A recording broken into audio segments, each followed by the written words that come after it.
حضرت ادریس علیہ السلام جنہوں نے اس دنیا میں سب سے پہلے قلم، کپڑے اور ہتھیار بنا کر انسانیت کے لیے ترقی کے راستے ہموار کیے، لیکن آپ پر جو صحیفہ نازل ہوا اسے بائبل سے الگ کیوں کر دیا گیا؟ دا بک آف اینوک ایک ایسا صحیفہ جو شاید دنیا کی سب سے پر اسرار کتابوں میں ایک ہے، کیونکہ اس کتاب میں اس کائنات کی پیدائش، حضرت آدم علیہ السلام کے زمانے کے پر اسرار کہانیاں اور ایسے راز لکھے ہیں جو شاید ہمارے پڑھے گئے تاریخ سے میل نہیں کھاتے۔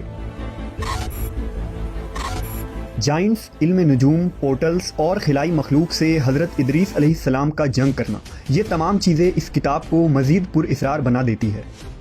کیا واقعی حضرت ادریس نے خلائی مخلوق سے جنگ کر کے انسانیت کو بچایا تھا؟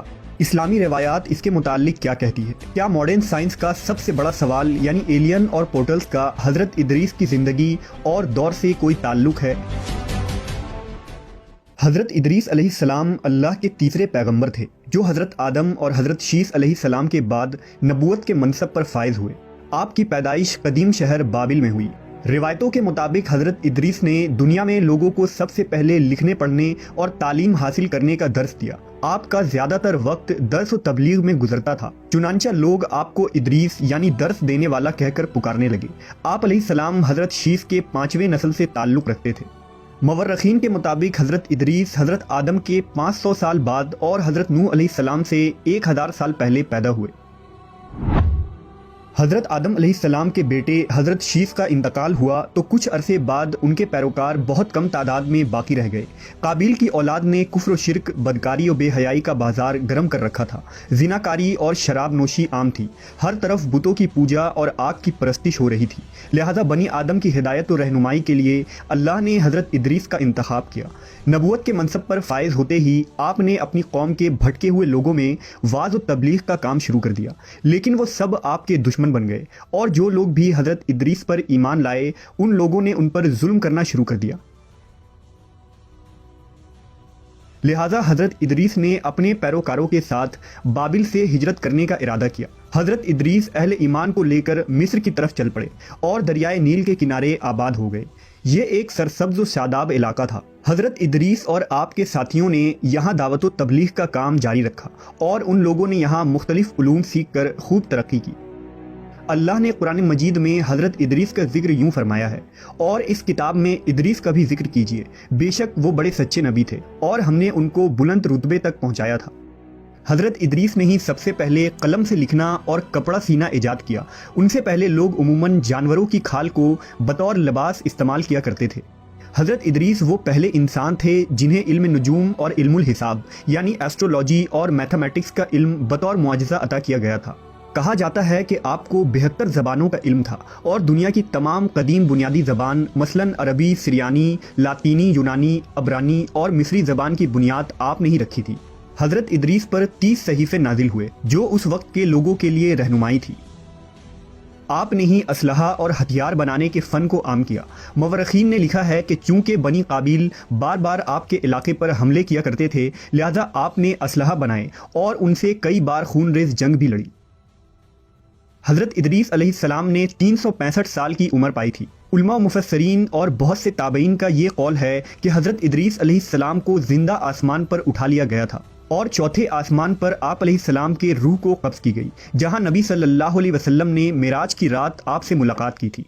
مشہور مصنف جمال الدین القفلی نے لکھا کہ عراق و ایران کے سرحدی علاقوں میں آباد التیمہ نامی ایک قوم حضرت ادریس کی باقی بچے ماندہ قوم میں ہیں، جو سائبین کی ایک شاخ ہیں۔ یہ لوگ خود کو ادریسی کہتے ہیں۔ یہ لوگ ستارے کو اپنے دینی رسومات کا ماخذ سمجھتے ہیں اور اپنی عیدیں اور قربانیاں ستاروں کے عروج اور رجوع کے وقت کے مطابق مقرر کرتے ہیں۔ قرآن و حدیث کے علاوہ حضرت ادریس علیہ السلام کی زندگی اور ان کے زمانے کے متعلق معلومات کے 2 مزید ذرائع موجود ہیں۔ پہلا قدیم سومیری تختیاں اور دوسرا توریت کا گمشدہ صحیفہ یعنی دا بک آف اینوک۔ سن 1946 میں بحر مردار کے کنارے ایک غار میں 900 قدیم صحیفے دریافت ہوئے۔ یہ وہی صحیفہ ہے جو ہنوک یعنی حضرت ادریس پر نازل ہوا تھا۔ ان صحیفوں میں ایک بڑا صحیفہ توریت کے گمشدہ حصوں کا تھا، جسے آج ہم دا بک آف اینوک کہتے ہیں۔ بک آف اینوک میں تاریخ انسانی کی ایک مختلف کہانی ملتی ہے جس میں حضرت نوح کے زمانے تک کے واقعات لکھے گئے ہیں۔ اس صحیفے میں ایک خاص قسم کے مخلوق کا ذکر ہے جسے دا واچرز کہا گیا ہے۔ انجیل میں انہیں دا فالن اینجلز کہا جاتا ہے۔ اس صحیفے کے مطابق حضرت ادریس علیہ السلام کے زمانے میں جیسے جیسے اس زمین پر انسانوں کی آبادی بڑھنے لگی تو زمین کی کچھ چیزیں آسمان کے فرشتوں کی نظر میں آنے لگی۔ ان فرشتوں کو بنی آدم کی خوبصورت عورتیں بہت پسند آئیں۔ وہ لمبی بالوں والی عورتوں کے فرشتہ تھے، لہذا سینکڑوں فرشتے آسمانی راستے سے زمین پر آ گئے۔ انہوں نے ان خوبصورت عورتوں سے زنا کیا اور شادیاں بھی کی۔ اس دوران ان فرشتوں نے انسانوں کو علم نجوم اور ستاروں کا علم سکھایا۔ ان عورتوں نے جب بچوں کو جنم دیا تو وہ انسان نہیں تھے بلکہ عجیب و غریب دیو ہیکل مخلوق یعنی جائنٹس تھے، جسے بائبل میں نیفیلیم کہا جاتا ہے۔ اسلامی روایات میں بھی اس طرح کے لمبے قد والے دیو کا ذکر جگہ بجگہ ملتا ہے۔ بک آف اینوک کے مطابق وہ فرشتے زمین پر اپنی حکومت قائم کرنا چاہتے تھے اور انسانوں کو اپنے تابع کرنے کی خواہش رکھتے تھے۔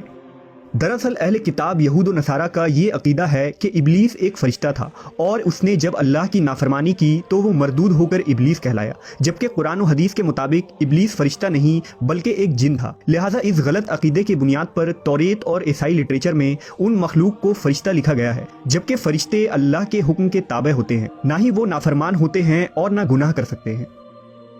وقت گزرنے کے ساتھ زمین پر ان واچرز کی آبادی بڑھتی چلی گئی۔ انہوں نے انسانوں اور جانوروں کو کھانا شروع کر دیا اور زمین میں خوب فساد ہوا۔ لہٰذا خدا نے زمین پر ایک فرشتہ بھیجا جس کا نام عزازیل تھا۔ اس نے انسانوں کو ہتھیار بنانا سکھایا۔ اس فرشتے نے انسانوں کو ستارے، سیارے اور کائنات کے متعلق علوم سکھائے، اور اسی نے اینوک یعنی حضرت ادریس علیہ السلام کو جنگ کرنے کے طریقے بھی سکھائے۔ جب ان واچرز کے جرائم حد سے زیادہ بڑھ گئے تو اللہ کی طرف سے ان پر عذاب نازل کرنے کا فیصلہ ہوا۔ لہٰذا وہ واچرز حضرت ادریس علیہ السلام کے پاس آئے اور انہوں نے اللہ سے اپنی سفارش کروائی، لیکن ان کی سفارش قبول نہیں کی گئی اور آسمان سے حضرت جبرائیل و میکائیل کی فوج نازل ہوئی۔ اس فوج نے ان کو زمین کے تہہ میں دفن کر دیا، جہاں وہ 70 نسل یا قیامت تک یوں ہی دفن رہیں گے۔ حضرت ادریس علیہ السلام کا ذکر قدیم سومیری تختیوں میں بھی ملتا ہے۔ ان سومیری ٹیبلٹس کے مطابق خنوخ کے دور میں آسمان کے راستے سے اس زمین پر دوسری مخلوق آئی تھی جن کا نام انوناکی تھا۔ سومیری انہیں خدا مانتے اور ان کی پوجا کیا کرتے تھے۔ ماڈرن ریسرچر کے مطابق انوناکی دراصل ایلینز کی ایک نسل تھی جو اس زمین پر آئی تھی۔ ان انوناکی نے ہی انسانوں کو میٹل پروسیسنگ اور مائننگ کا کام سکھایا۔ اس کے علاوہ ایسٹرونومی، سائنس، میتھمیٹکس، کاسمیٹک کا استعمال اور ہتھیار بنانا بھی سکھایا، جس کی وجہ سے انسانی تہذیب پروان چڑھی۔